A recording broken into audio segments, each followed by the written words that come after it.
राजस्थान के चोमू में पत्थरबाजी करने वालों पर बुलडोजर एक्शन देखने को मिला है। 21 दिसंबर को जयपुर के चोमू में हुई थी हिंसा। चोमू पुलिस ने चलाया ऑपरेशन क्लीन। मस्जिद के सामने से पत्थर हटाने को लेकर हुआ था विवाद में पुलिस पर की गई थी पत्थरबाजी। विवाद के बाद से ही एक्शन मोड में है प्रशासन। भारी पुलिस बल की तैनाती में की गई है कार्रवाई। आपको बता दें, इस वक्त बड़ी खबर राजस्थान से आ रही है। राजस्थान के चोमू में पत्थरबाजी करने वालों पर बुलडोजर एक्शन देखने को मिला है। विवाद के बाद से ही एक्शन मोड में प्रशासन दिख रहा था। 21 दिसंबर को जयपुर के चोमू में हुई थी हिंसा। चोमू पुलिस ने चलाया है ऑपरेशन क्लीन। मस्जिद के सामने से पत्थर हटाने को लेकर एक विवाद हुआ था, जिसके बाद यह विवाद हिंसा के रूप में तब्दील हो गया था। आपको बता दें, विवाद में पुलिस पर की गई थी पत्थरबाजी। पुलिस पर भी पत्थरबाजी की गई थी इस पूरे विवाद में। आप तस्वीरों में देख सकते हैं कि पत्थरबाजों पर अब बुलडोजर एक्शन चल रहा है। भारी फोर्स तैनात है। लगातार बुलडोजर वहां पहुंच रहा है और जो लोग भी चिन्हित किए गए हैं, जिन लोगों को भी उसमें जो लोग भी हिंसा में शामिल थे, आरोपी थे, उन सब के खिलाफ अब बुलडोजर एक्शन देखने को मिल रहा है। भारी प्रशासन की आप तैनाती वहां देख सकते हैं। प्रशासनिक अमला वहां मौजूद है। सारी फोर्स वहां तैनात है। बाकायदा फोर्स के पास इक्विपमेंट्स हैं सारे के सारे, कि कोई अगर वारदात वहां हो जाती है या कोई अप्रिय घटना अगर वहां होती है तो तुरंत फोर्स उस पर काबू पा ले। लगातार आप देख सकते हैं तस्वीरों में किस तरह से बुलडोजर एक्शन लिया जा रहा है। आपको बता दें, पूरा मामला राजस्थान का है। राजस्थान के चोमू में पत्थरबाजी करने वालों पर बुलडोजर एक्शन देखने को मिला है। 21 दिसंबर को जयपुर के चोमू में हुई थी हिंसा। चोमू पुलिस ने चलाया ऑपरेशन क्लीन। मस्जिद के सामने से पत्थर हटाने को लेकर हुआ था पूरा विवाद में पुलिस पर भी पत्थरबाजी की गई थी। पुलिस वालों के ऊपर पत्थरबाजी की गई थी। पत्थर आ रहे थे, लगातार वीडियो डाली जा रही थी। विवाद के बाद से ही एक्शन मोड में है प्रशासन। अब प्रशासन लगातार लोगों को चिन्हित कर रहा था। जो लोग भी उस हिंसा में शामिल थे उनको चिन्हित किया गया और उसके 10 दिन बाद ये एक्शन देखने को मिला। अब भारी पुलिस बल की तैनाती आप तस्वीरों में देख सकते हैं और पत्थर हटाने को लेकर जो विवाद हुआ था वो भी आप तस्वीरों में देख सकते हैं।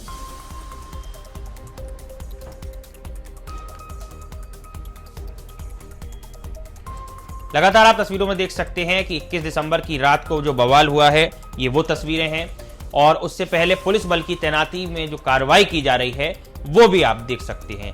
ये पूरा मामला राजस्थान के चोमू का है। जयपुर के पास जगह है। राजस्थान के चोमू में पत्थरबाजी करने वालों पर बुलडोजर एक्शन देखने को मिला है। आपको बता दें, चोमू पुलिस ने ऑपरेशन जो चलाया है इसका नाम दिया गया है ऑपरेशन क्लीन। और 21 दिसंबर को जयपुर के चोमू में ये पूरी घटनाक्रम घटित हुआ था। मस्जिद के सामने से पत्थर हटाने को लेकर एक विवाद हुआ था जो कि हिंसा में तब्दील हो गया था। मेरे साथ इस खबर पर और अधिक जानकारी देने के लिए मेरे संवाददाता हनुमंत सिंह मेरे साथ जुड़ गए हैं। हनुमंत, क्या कुछ पूरा मामला था और क्यों ये एक पत्थर हटाने को लेकर जो विवाद था ये हिंसा का रूप ले गया?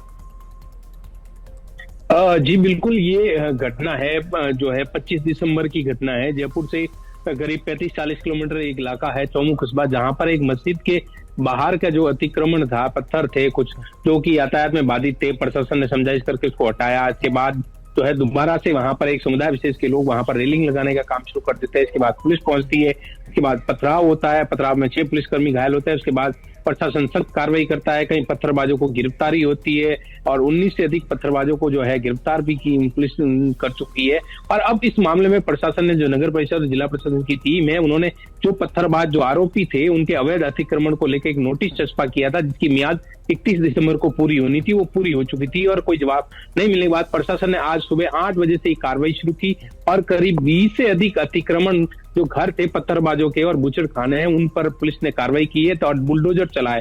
खासतौर से एक सख्त संदेश भजनलाल सरकार का प्रदेश में कि जो भी आरोपी अगर सांप्रदायिक माहौल खराब करेंगे, पुलिस पर पत्थर बरसाएंगे, प्रशासन को अपने काम करने से रोकेंगे, उनके खिलाफ सख्त एक्शन लिया जाएगा। और सख्त एक्शन का संदेश आज सुबह 8 बजे देखने को मिला। चोमू में बुलडोजर चल रहा है। सुबह से ही करीब 500 से अधिक पुलिसकर्मी मौके पर तैनात है और नगर परिषद की टीम जो भी अवैध अतिक्रमण है जिनको नोटिस दिया गया था, उन नोटिस का जवाब संतुष्टिपूर्वक न मिलने, कागज हनुमंत जो पूरी कार्रवाई, बिल्कुल बिल्कुल हनुमंत, जो पूरी कार्रवाई देखने को मिल रही है, जो एक बुलडोजर एक्शन देखने को मिल रहा है, इस बुलडोजर एक्शन से जो लोग वहां शामिल थे, जो कि उनके खिलाफ बुलडोजर एक्शन है, उनमें क्या कुछ सौगात देखने को मिल रही है, और साथ ही साथ जो लोग जिनके साथ ये घटनाक्रम घटित हुआ है, उनके अंदर किस तरह का माहौल है? बिल्कुल आमजन का ये कहना है कि ऐसे लोगों पर इस तरीके की कार्रवाई जो है होनी चाहिए। हालांकि दूसरा पक्ष है जो पीड़ित है, वो कहे निर्दोष इसमें शामिल नहीं होने चाहिए। जो आरोपी है वो कई कुछ लोग, जैसे जब पुलिस ने अरेस्ट किया था लोगों को, कई लोगों को करीब 110 से अधिक लोगों को अरेस्ट किया था, तो कई लोग जो है कहा कि हम लोग निर्दोष है। लेकिन इस कार्रवाई का सख्त संदेश खासतौर से ये बुलडोजर का मॉडल यूपी से अब राजस्थान में भी आने लगा। राजस्थान में भी देखा होगा कि कुछ पिछले जब से ये बीजेपी की भजनलाल सरकार आई है, तब से कई आरोपी हो, चाहे वो क्राइम से जुड़े आरोपी, अपराध से जुड़े जगत से लोग हो, उनकी संपत्तियों को इसी तरीके से अवैध अतिक्रमण है, उन पर बुलडोजर चलता है। आप जो बुलडोजर चलाए वो चौमू पर खासतौर से जो पत्थरबाज, जिसमें 6 पुलिसकर्मी घायल हुए थे, माहौल बिगाड़ने की कोशिश जिन लोगों ने की थी, उन लोगों के खिलाफ ये सख्त कार्रवाई है। और राजस्थान के डिप्टी सीएम प्रेमचंद बैरवा है, उन्होंने भी एक ट्वीट किया है। ट्वीट के साथ उन्होंने कहा कि ऐसे लोगों पर, पत्थरबाजों पर जो है सख्त कार्रवाई की जाएगी और बुलडोजर एक्शन लिया गया है। तो कहीं न कहीं सरकार जो है सख्त है ऐसे लोगों के खिलाफ जो सांप्रदायिक माहौल खराब कर दिया जाता है। और घटना है जो है, आप सांप्रदायिक माहौल के साथ तनाव पैदा हो जाता है इलाके में, कई तरह की इस तरह की घटना होती है जिससे माहौल खराब होता है। लेकिन पत्थरबाजों पर जो एक्शन लिया गया है, क्योंकि उनके घरों पर नोटिस था कि कई घरों के बाहर जो चबूतरियां थी वो घर से बाहर अतिक्रमण सड़क के बाद ही तोड़ रही थी, तो ये तमाम नोटिस जारी किए गए थे कि आप इनको हटाएं, नहीं तो प्रशासन हटाएगा, या फिर अपने कागजात दिखाएं कि हमारा ये इलाका जो है यहाँ तक का एरिया है, हमने अतिक्रमण नहीं किया। लेकिन प्रशासन को जब जवाब नहीं मिलता है तो प्रशासन मियाद पूरी होने के बाद प्रशासन सख्त कार्रवाई सुबह 8 बजे से जारी है।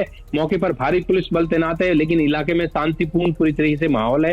पुलिस पूरी तरीके से अब इस मामले को कंट्रोल कर चुकी है। कितने लोग, बिल्कुल हनुमंत, कितने लोगों का एक अनुमानित आंकड़ा है जिसमें लोगों को चिन्हित किया गया हो, जिनके खिलाफ या जिनके घरों पर बुलडोजर चल रहा है, कितने लोगों को तकरीबन चिन्हित किया गया होगा और कितना फोर्स जो है वहां तैनात है?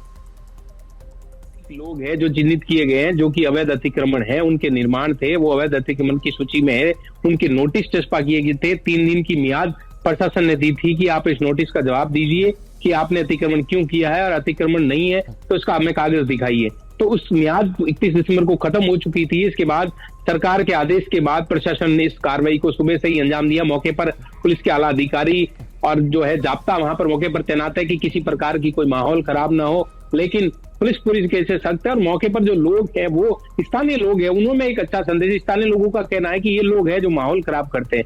वहीं स्पेशल पुलिस कमिश्नर जो कि राहुल प्रकाश है, उनका कहना है कि 19 लोगों को हिरासत में। बहुत बहुत शुक्रिया हनुमंत इस पूरी खबर पर हमें विशेष जानकारी देने के लिए। रुक करते अगली खबर का। शाहरुख खान को लेकर नहीं थम रहा है विवाद। बांग्लादेशी खिलाड़ी मुस्तफिजुर रहमान को आईपीएल के लिए खरीदने पर विवाद, तमाम राजनीतिक मामले पर अब तीखी प्रतिक्रिया दे रहे हैं। शाहरुख खान की फिल्म का बहिष्कार करने की मांग हो रही है।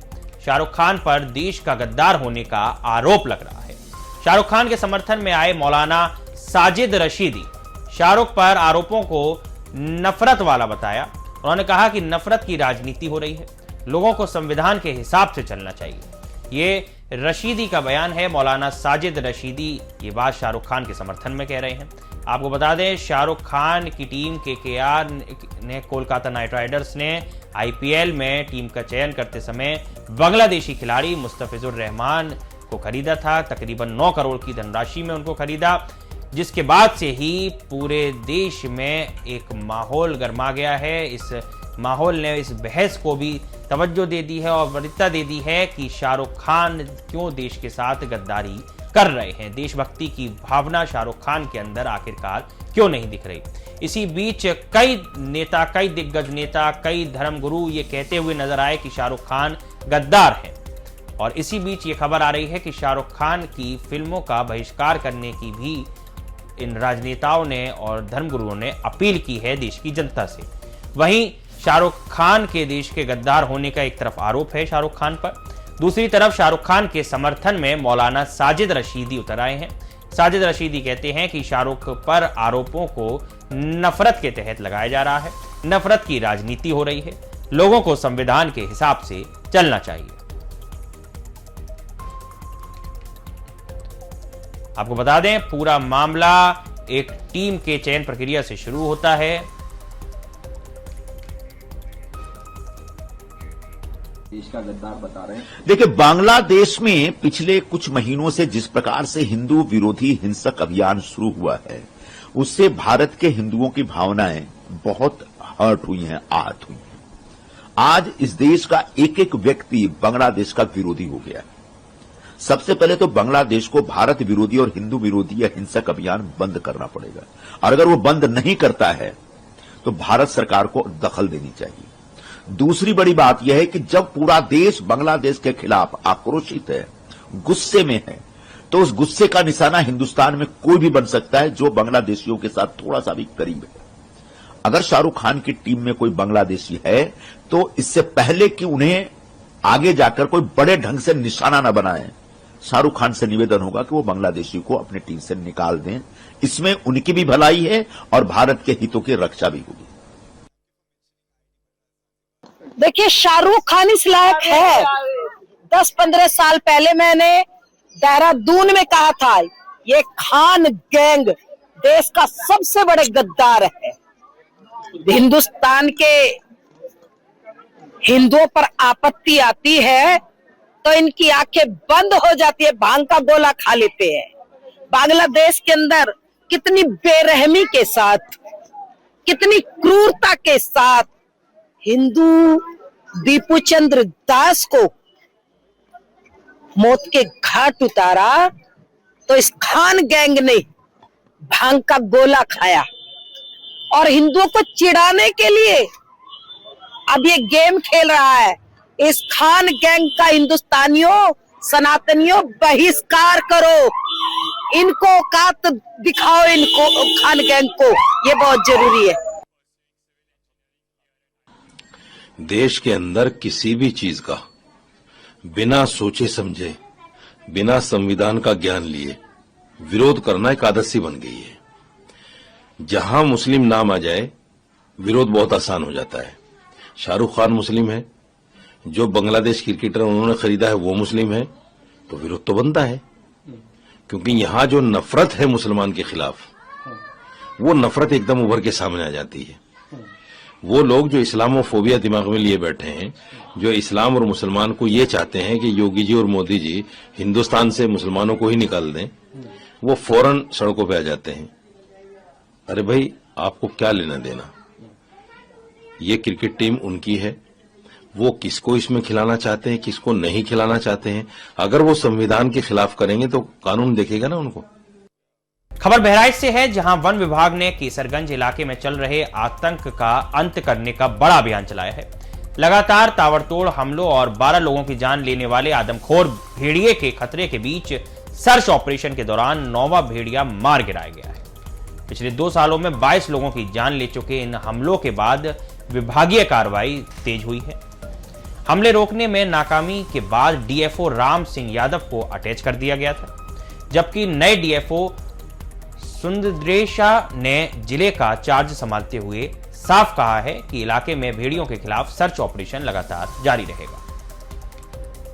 आपको बता दें, इस वक्त की बड़ी खबर बहराइच से है, जहां वन विभाग ने केसरगंज इलाके में चल रहे आतंक का अंत करने का बड़ा अभियान चलाया है।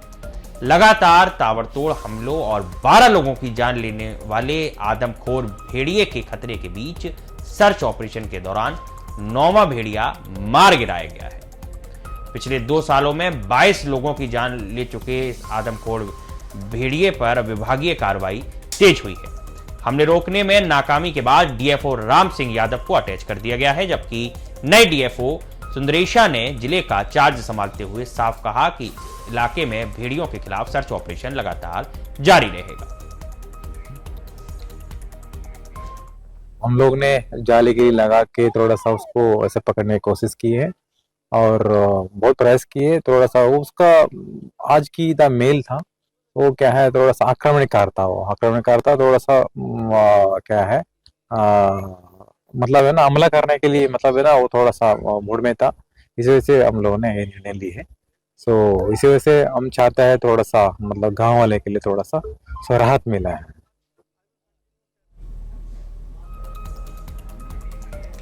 आपको बता दें पूरा मामला बहराइच का है। बहराइच में आदमखोर भेड़िए के आतंक की वजह से कई लोगों की जान चली गई, जहां वन विभाग ने केसरगंज इलाके में अब चल रहे आतंक का अंत करने का बड़ा अभियान भी चलाया है। इस खबर पर और अधिक जानकारी देने के लिए मेरे साथ मेरे संवाददाता अजय शर्मा जुड़ गए हैं। अजय, जो पूरे हमले हो रहे हैं, आदमखोर भेड़िए के हमले हो रहे हैं जिससे काफी लोगों की मौत हो गई है, से पूरे जिले में किस तरह का माहौल है? निश्चित तौर से बहराइच में आदमखोर भेड़िए ने तमाम लोगों को निवाला बना डाला है। लगभग 1 दर्जन से ज्यादा लोगों को मारकर खा गया है और ये वन विभाग के टारगेट पे जो आतंकी भेड़िया, निर्वक्षी भेड़िया रहे हैं, उसमें से ये 9वां शिकार हो गया है। 9 भेड़ियों को वन विभाग की टीम ने घेर कर मार दिया है और बहराइच में लगातार ऑपरेशन भेड़िया चल रहा है। एक भेड़िया यानी खूंखार भेड़ियों को मारा जा रहा है। लेकिन सवाल यह है, जितने भी भेड़िए मारे जा रहे हैं उसके बाद भी ताबड़तोड़ हमले हो रहे हैं। किसी न किसी को भेड़िया खा जाता है और किसी न किसी की मां की गोद सूनी हो जाती है। इन सब चीजों पर जो वन महकमा है लगातार प्रयास कर रहा है और दावे कर रहे हैं। सरकार ने यानी उत्तर प्रदेश सरकार ने बहराइच के डीएफओ को जिम्मेदार मानते हुए, क्योंकि लगातार भेड़िया हमला कर रहा था, बच्चों की मौतें हो रही थी, किसी न किसी के घर से उसका बेटा उठा ले जा रहा था आतंकी भेड़िया, उसको किसी न तरीके से खत्म करने के लिए रणनीति बनाई गई। तमाम टीमें यानी 32 टीमें बहराइच पर गांव में उतारी गई हैं। लेकिन वो कौन सा भेड़िया है जो किसी न किसी को निवाला बना लेता है? उस फिर कोई एक भेड़िया है या कई भेड़िया है, ये यक्ष प्रश्न बना हुआ है। बिल्कुल अजय, चूंकि अभी कुछ दिन पहले देखा गया था, वन मंत्री डॉक्टर अरुण सक्सेना भी बहराइच पहुंचे थे, उन्होंने भी मौके का और स्थिति का जायजा लिया था। उसके बाद मुख्यमंत्री ने मंत्री को अपने पास बुलाया था, उनसे पूरी स्थिति को समझा था, आकलन किया था। उसके बाद ये बड़ी कार्रवाई भी देखने को मिली कि जो नाकामी है वो डीएफओ पर माथी गई और डीएफओ राम सिंह यादव को अटैच कर दिया गया, जबकि नए डीएफओ सुंदरेशा को जिले का चार्ज दिया गया। तो क्या लग रहा है, क्योंकि मंत्री वहां खुद पहुंचते हैं, डॉक्टर अरुण सक्सेना वन मंत्री हैं, वहां स्थिति का जायजा लेते हैं, क्या लगता है सरकार जो है कितनी पेचीदगी से इस पूरे मामले पर अपनी नजर बनाए हुए है और जो संभव कार्य हो सकता है उसको कर रही है?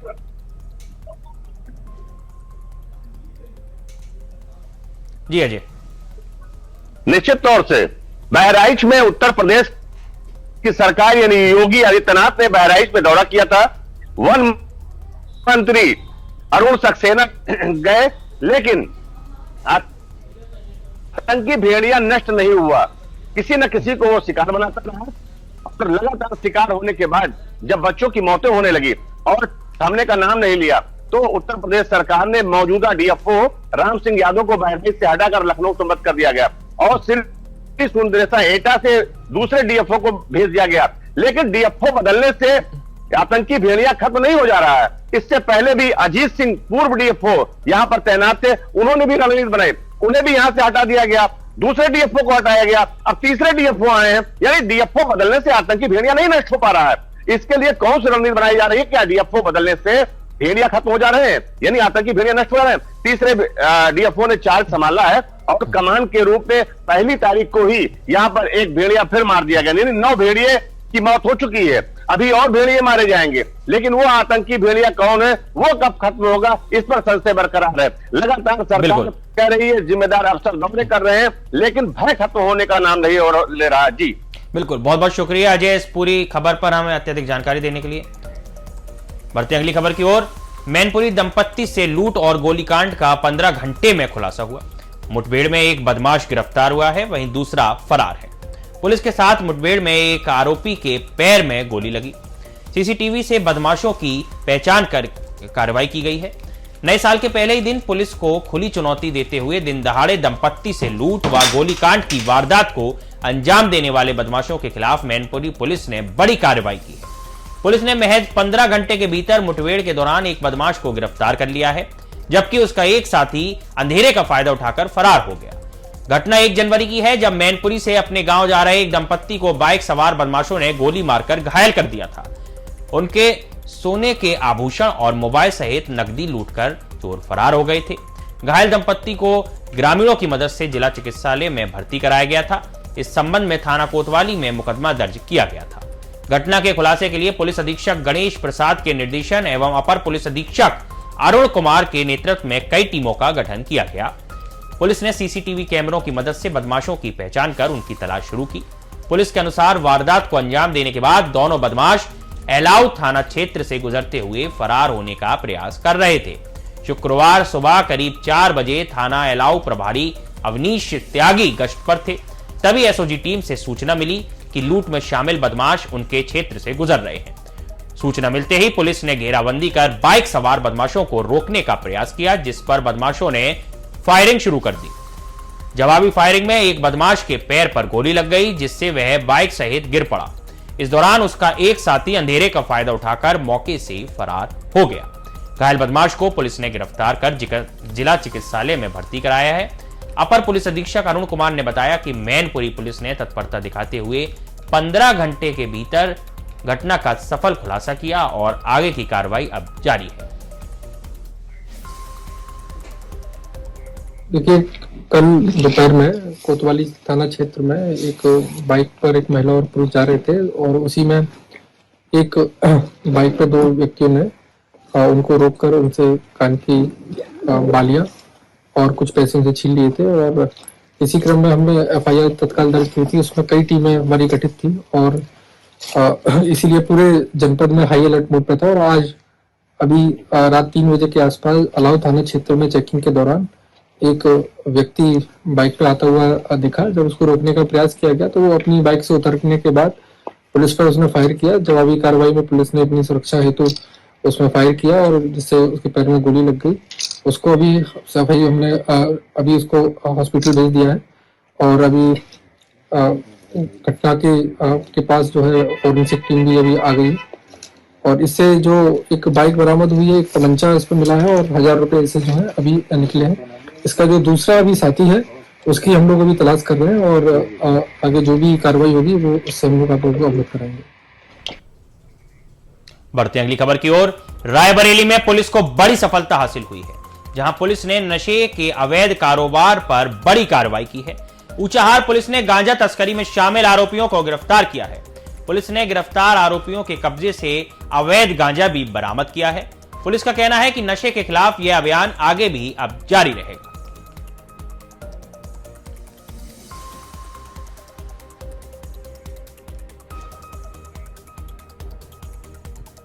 रुक करेंगे अगली खबर का।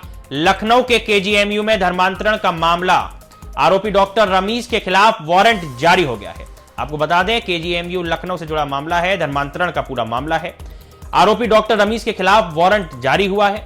एफआईआर के बाद से आरोपी डॉक्टर का मोबाइल बंद है। पुलिस ने आरोपी की गिरफ्तारी के लिए 3 टीमें बनाई हैं। रुक करेंगे अगली खबर का। राजधानी लखनऊ में आज सुबह से ही घने कोहरे की परत छाई हुई है। कम विजिबिलिटी के कारण लोगों को आवाजाही में दिक्कतों का सामना करना पड़ रहा है। कोहरे के साथ साथ बढ़ते प्रदूषण स्तर को देखते हुए नगर निगम एक्शन मोड में आ गया है। प्रदूषण पर रोक लगाने के लिए नगर निगम ने लखनऊ के कई प्रमुख इलाकों में एंटी स्मॉग गन लगवाई है। इस एंटी स्मॉग गनों के जरिए हवा में मौजूद धूल और प्रदूषण के कणों को कम करने की कोशिश की जा रही है, ताकि लोगों को साफ हवा मिल सके। नगर निगम अधिकारियों ने लोगों से भी अपील की है कि जरूरी होने पर ही घर से बाहर निकलें और प्रदूषण से बचाव के लिए मास्क का इस्तेमाल जरूर करें। हम इस समय यहाँ पे लाल बाग करता हूँ, ताल कटोरा करता हूँ, केंद्रीय विद्यालय, गोमती नगर, पिकनिक स्पॉट और ये भीमराव अम्बेडकर पे जाता हूँ, रोड गाड़ी जाती मेरी। कितना बढ़ गया लगभग यहाँ पर इस समय हो गया होगा 270 या 280 प्लस चल रहा है लाल बाग का। जी सवेरे से आता हूँ, शाम तक पानी डालता हूँ। शाम 4:30-5 बजे तक की डेली डालता हूँ पानी। यहाँ पे 102-3 टैंकर रोज पड़ते हैं यहाँ पे पानी। कम से कम हमारी टीम लगी हुई है, 10-12 जने लगे हुए हैं।